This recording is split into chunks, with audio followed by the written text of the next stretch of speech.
saudaraku, jangan berbohong supaya kita lepas dari hukuman. Anggap apa? Nanti minta ampun, darah Yesus tersedia. Tidak. Tiap kali kita berbohong, kita menduka citakan Roh Kudus dalam hati kita. Nah, kita mengeraskan hati kita terhadap Dia. Itu membuat kita lebih tidak sensitif dalam mendengar suaranya. Karena sebagai anak Tuhan, pada waktu saudara mau berbohong supaya lepas dari hukuman, pasti Roh Kudus bicara. Siapa yang jujur? Roh Kudus bicara kepada dia kalau mau buat dosa. Puji Tuhan, semua jujur. Misalnya dosa bohong yang kita bicarakan sekarang, Roh Kudus bilang, terima konsekuensinya. Memang kau salah, memang kau lupa, memang kau lalai. Kau akan menerima disiplin, kau akan dimarahi, kau akan dipermalukan, kau akan menerima hukuman. Tidak apa-apa. Yang penting jangan kau berbohong. Tapi kita keraskan hati. Kita teruskan berbohong supaya kita lepas dari hukuman. Malam ini kita bertobat. Katakan amin dengan kuat. Adalah lebih penting kita tidak membuat Roh Kudus berduka cita, karena Dialah asal semuanya. Saudara perlu berkat, saudara perlu kesembuhan, saudara perlu kehidupan, saudara perlu nafas, Roh Kudus asalnya. Jadi paling penting jangan buat dia berduka cita. Jangan pula berbohong supaya dilihat orang hebat. Aku hafal seluruh kitab Roma. Aku berdoa 5 jam sehari. Aku menginjil 8 jam sehari. Bagaimana itu? Atau apa sajalah. Saudara cuma bawa 3 jiwa. Tapi waktu ditanya, katakanlah,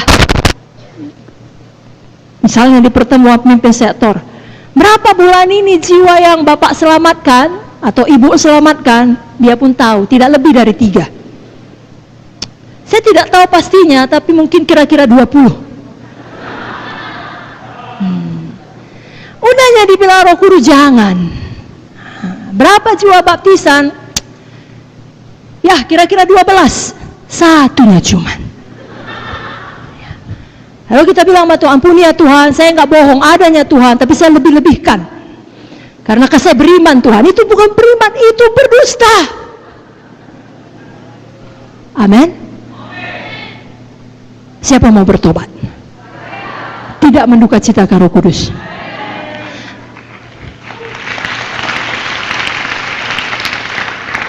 Jadi jangan berbohong supaya lepas dari hukuman.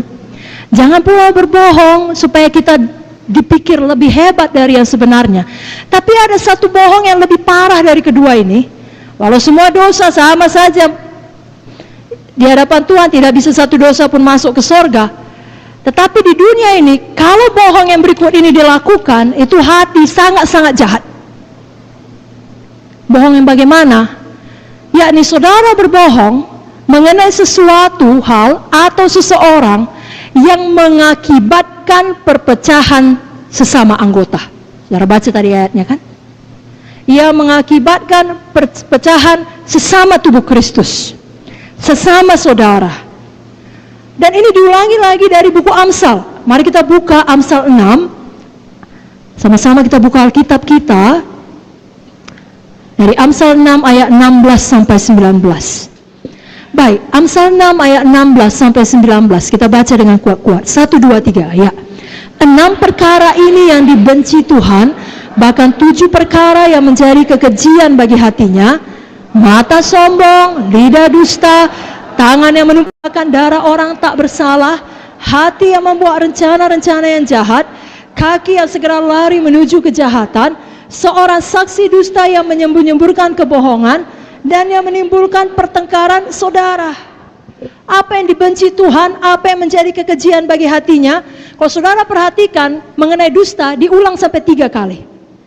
Yang pertama dikatakan lidah dusta. Yang kedua ayat 19 ada 2 kali, saksi dusta yang menyembur-nyemburkan kebohongan, saksi dusta yang menimbulkan pertengkaran saudara.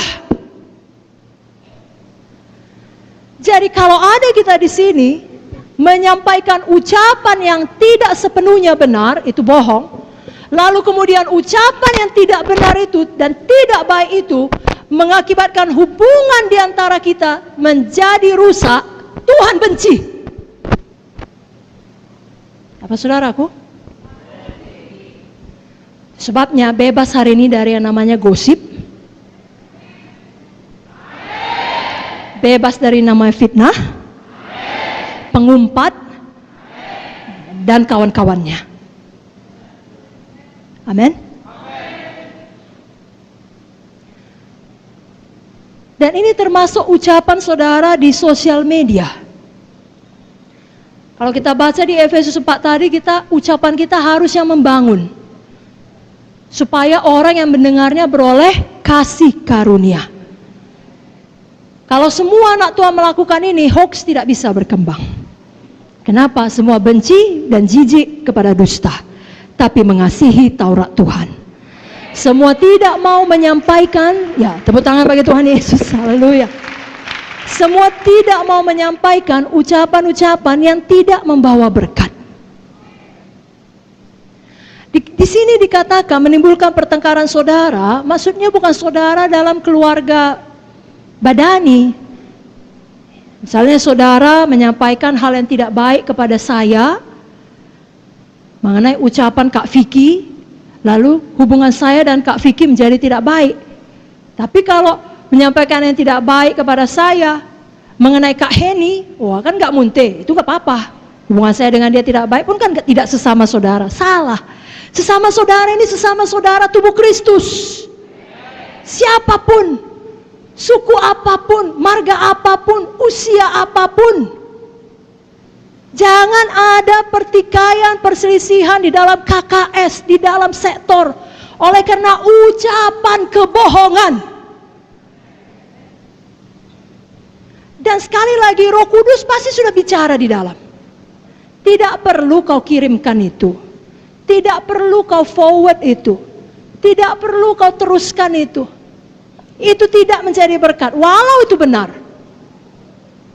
Alkitab juga berkata, pikirkan perkara yang benar, mulia, adil, suci, manis, sedap didengar, patut dipuji, disebut kebajikan.